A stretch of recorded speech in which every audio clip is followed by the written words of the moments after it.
Hello and welcome to episode 23 of Rivers Arcade Review. My name is Ed. This channel is dedicated to the coin-operated video games of yesteryear. Today I will be reviewing a game from my past, Vanguard. Vanguard was released by SNK in 1981. This game is a space-themed scrolling game. My first time playing this game was at Wal-Mart in Mountain Home, Arkansas. Vanguard is both a side-scroller as well as a vertical scroller. You must pilot your spaceship that is equipped with a 4-way laser cannon with an 8-way joystick and 4 fire buttons. You are able to fire independently of which way you move your ship. You need to maneuver through a series of caves, all while avoiding or shooting enemies as well as avoiding the cave walls. The terrain automatically advances, although you are able to maneuver in all directions within inches of the screen edge. The caves in Vanguard are broken into multiple zones with different enemies. The game has synthesized speech announcing which zone you are entering. Caves move in multiple directions, including horizontal, diagonal, and vertical. Your ship always faces to the right unless you are in a vertical corridor, then you will face upward.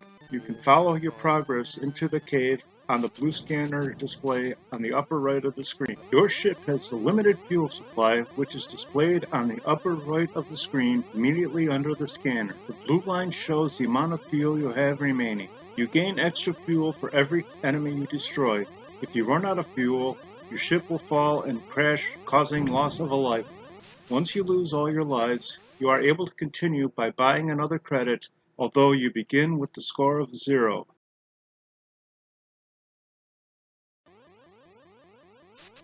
There are also energy stations located within the cave.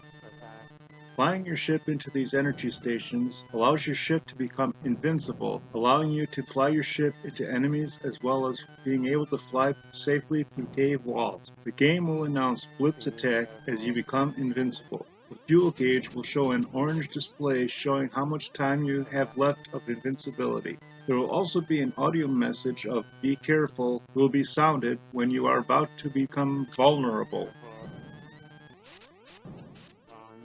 The game begins with an auditory message, Bon Voyage, as you enter the mountain zone. In this zone, you must fly your ship through mountains and avoid and shoot the ships that are approaching and trying to destroy your ship. The first set of ships doesn't fire at you, while the second set of ships in this zone will fire at you.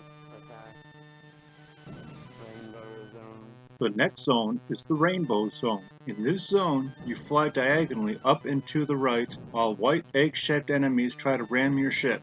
Once again, you must avoid the cave walls to survive. The next zone is called the Stick Zone. In this zone, there are lines sticking out from the cave walls. You must avoid these sticks all while enemy ships attack and shoot at your ship. You must avoid the enemy shots since they are indestructible. About 2/3 through this zone, you will once again encounter the ships you encountered at the beginning, although this time they will fire at you. The next zone is another Rainbow Zone. Although this zone, you fly downward and to the right. This time you must face purple egg-shaped enemies as they try to ram your ship. The next zone is the Stripes Zone. This zone is very similar to the game Scramble, which I reviewed back in episode 2.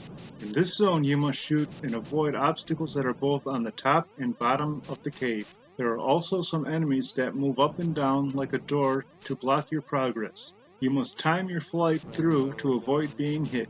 There is also a large force field several times that you will come across. You must shoot the top or bottom to disengage the force field.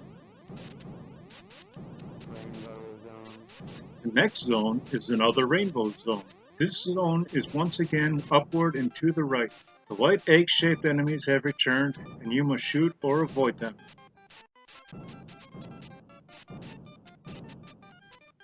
The next zone is the Bleak Zone, and this time the zone is completely vertical, and your ship rotates to face upward.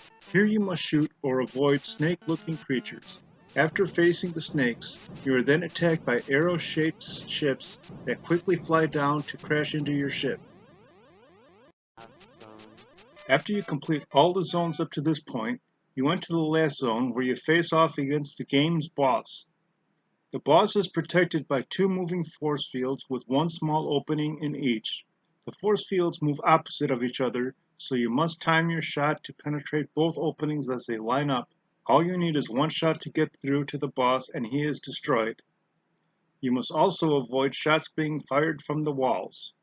If you destroy the boss, you receive a 1000 point bonus and an auditory congratulations from the game itself, although you can only face the boss once per set of caves, and if you are destroyed while facing him, you won't get another chance. After facing the boss, you will begin at the base of a new and different shaped cave with the game stating, "Good luck." I found Vanguard to be a very entertaining and challenging game despite its simplicity and still enjoy playing it today. I highly recommend playing this game if you can find it in an arcade setting because the button layout doesn't transform as well to emulators, but it is still fun.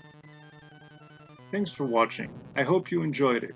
If you have any games you would like me to review, please leave a comment below or on my homepage. Please remember to hit like, share, and subscribe, and stay tuned for future videos.